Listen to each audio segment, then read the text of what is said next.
तुम्ही कधी विचार केला आहे का? मंदिरात भगवान शिवांसमोर बसलेल्या नंदीच्या कानातच भक्त आपली इच्छा का सांगतात?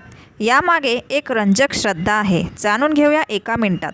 नंदी हे फक्त भगवान शिवांचे वाहन नाहीत, तर ते शिवांचे परमभक्त आणि शिवगणांचे प्रमुख मानले जातात. नंदी नेहमी शिवलिंगासमोर विराजमान असतात आणि त्यांची नजर सदैव भगवान शिवांकडे असते. म्हणूनच लोकश्रद्धेनुसार भक्त आपल्या मनातील इच्छा किंवा प्रार्थना नंदीच्या कानात हळूच सांगतात, कारण नंदी ही प्रार्थना भगवान शिवांपर्यंत पोहोचवतात, अशी भक्तांची श्रद्धा आहे.